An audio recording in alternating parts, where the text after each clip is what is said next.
Welcome to Math Zone African Motives.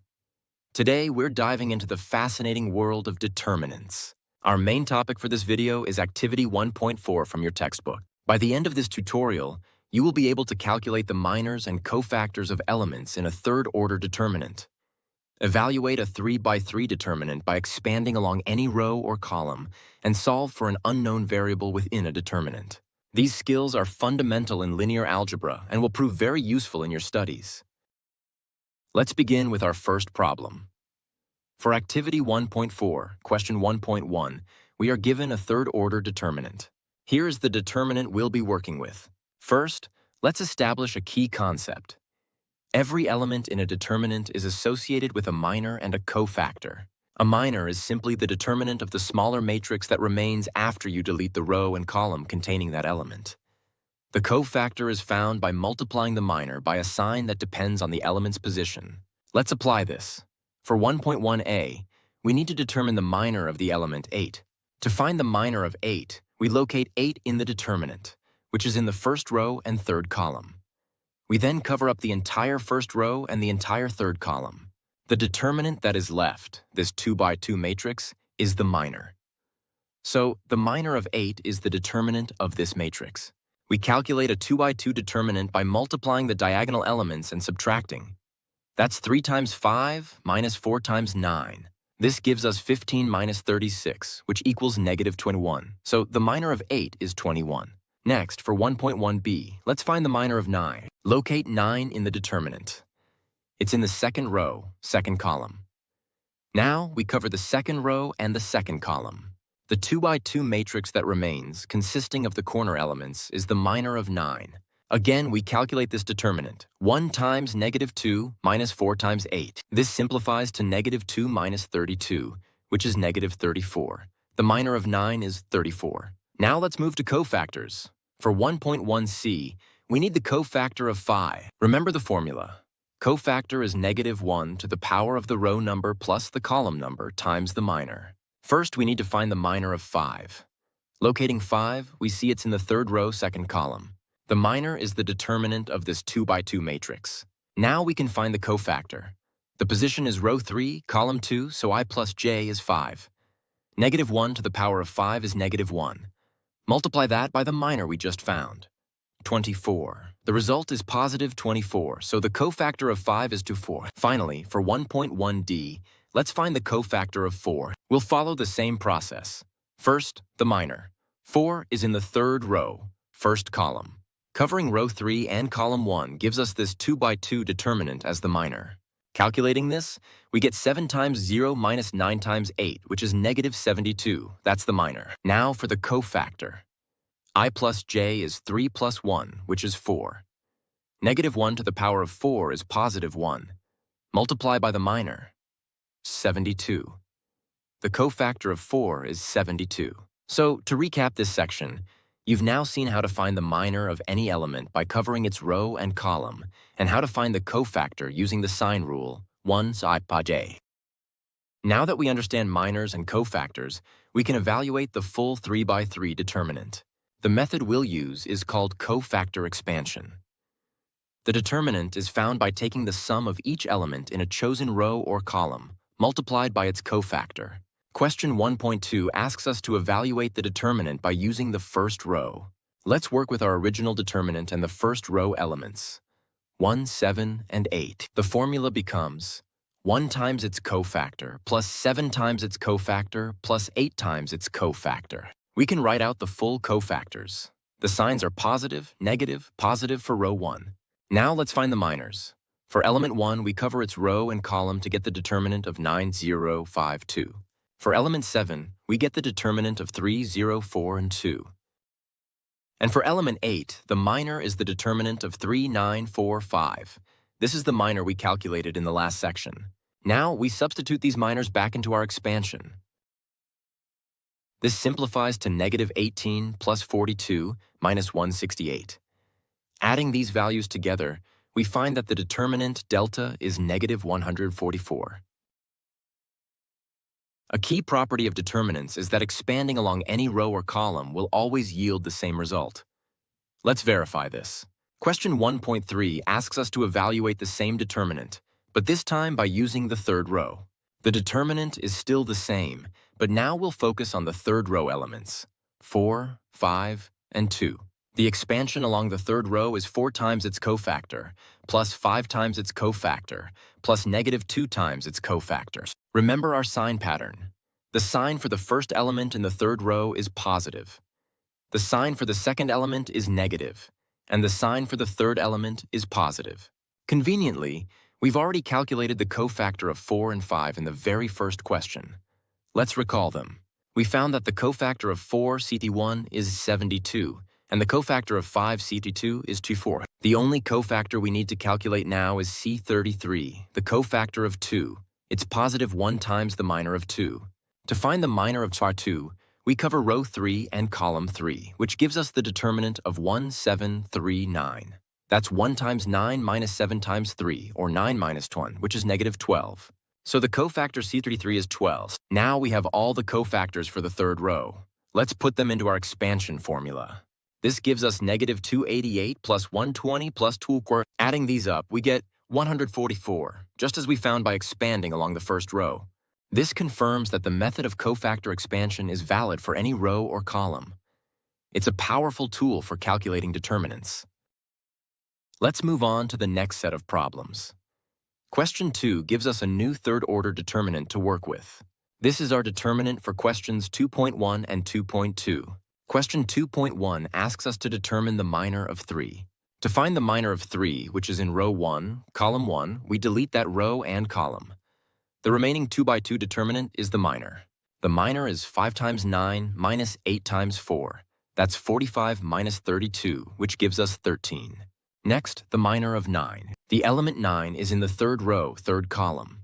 Deleting that row and column leaves this 2x2 matrix. The calculation is 3 times 5 minus 6 times 10. That's 15 minus 60, or 15 plus 60, which is 75. Now let's find cofactors. First, the cofactor of T8.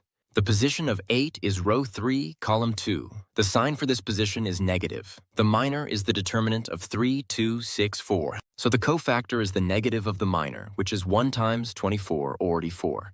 And finally, the cofactor of 13. 13 is in row 3, column 1. The sign is positive. The minor is the determinant of 10, 2, 5, 4. The cofactor is simply the minor, which is 30. So the cofactor of 13 is 30. Now let's use these calculations to evaluate the determinant. Question 2.2 asks us to expand along the first row. The first row contains the elements 3 to 10 and 2. The formula is 3 times its cofactor, plus 10 times its cofactor, plus 2 times its cofactor. The signs for the first row are plus, plus. We already found the minor of 3. The minor of 3 was 13. Now let's calculate the other two minors. For the element 10, the minor is the determinant of 6, 14, 9. This is 54 minus 52, which is 106. For the element 2, the minor is the determinant of 6, 5, 13, 8. This is 48 minus 65, which is 113. Now let's substitute everything into our expansion. This simplifies to 39 plus 1060 minus 226. Adding these values together gives us 873. The determinant of this matrix is 873. Let's briefly compare this with a possible memo answer. A memo might give 451. If you got a different answer like this, let's trace the calculation. This difference likely comes from an incorrect sign or a simple arithmetic error in the minor.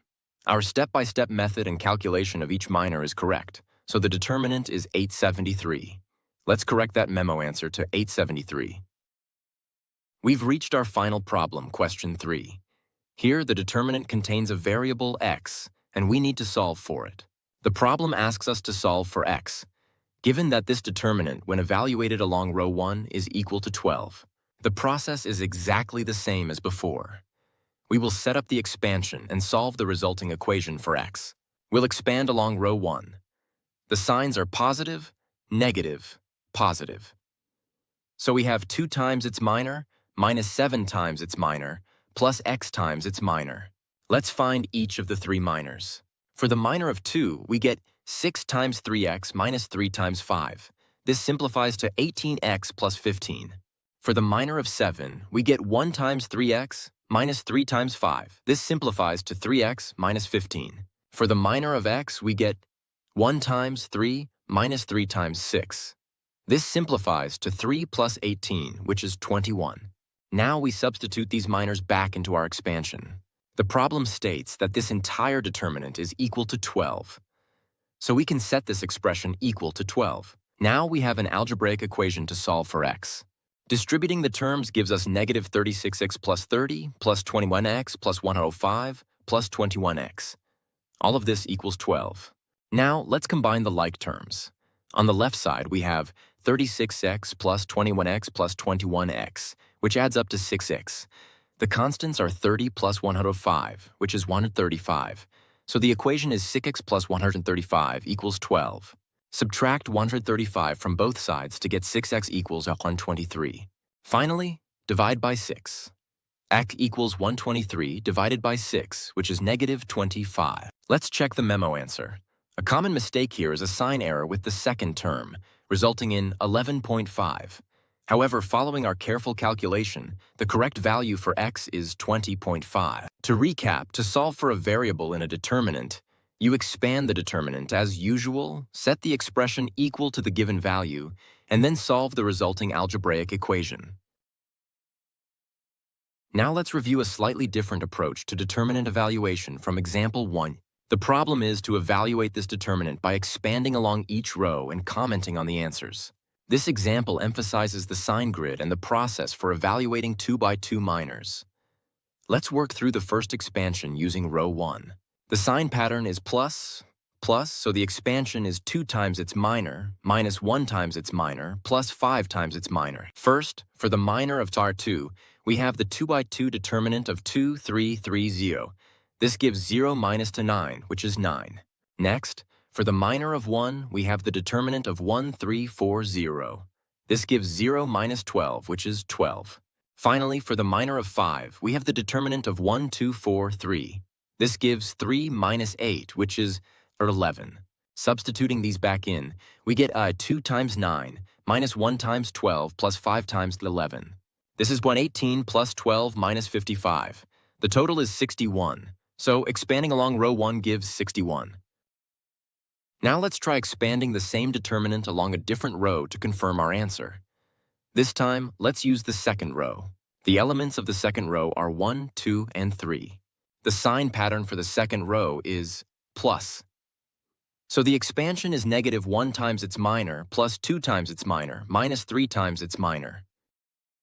Let's find each of these minors. For the minor of 1, we get the determinant of 1, 5, or 3, 0. This is 0 minus 15, which is 15. For the minor of 2, we get the determinant of 2, 5, 4, 0. This is 0 minus 20, which is 20. For the minor of 3, we get the determinant of 2, 1, 4, 3. This is 6 minus 4, which is 2. Now we substitute these minors and signs into our expansion. This simplifies to 15 minus 40 minus 6. The total is 61. As we expected, the result is the same. Let's do one more check by expanding along the third row. The elements of the third row are 4, 3, and 0. The sign pattern for the third row is plus. The expansion is 4 times its minor, minus 3 times its minor, plus 0 times its minor. There's a great shortcut here. Notice the element is 0. Since we'll be multiplying 0 by its minor, that entire term will become 0. We don't even need to calculate that minor. So the expansion simplifies to just 2 terms. This is why choosing a row or column with a 0 in it can make your life much easier. For the minor of 4, we get the determinant of 1, 5, 2, 3. That's 3 minus 10, which is 7. For the minor of the 3, we get the determinant of 2, 5, 1, 3. That's 6 minus 5, which is 11. Now we substitute these values into our simplified expansion. This gives us 28 minus 33, which equals 61. And once again, the answer is 61. We've now successfully evaluated the determinant expanding along 3 different rows and got the same answer each time. This validates the cofactor expansion method. Let's quickly summarize what we've covered today. We started by defining minors and cofactors and practiced calculating them for several elements. Then we learned how to use these to evaluate 3x3 determinants using cofactor expansion along any row or column. We saw how choosing a row or column with a 0 can simplify the process. And finally, we applied this knowledge to solve an equation for a variable x within a determinant. You now have a solid foundation in working with third-order determinants. Remember, practice is key to mastering these concepts. Thank you for watching this tutorial from Math Zone African Motives. If you found it helpful, please consider subscribing for more math content. See you in the next video.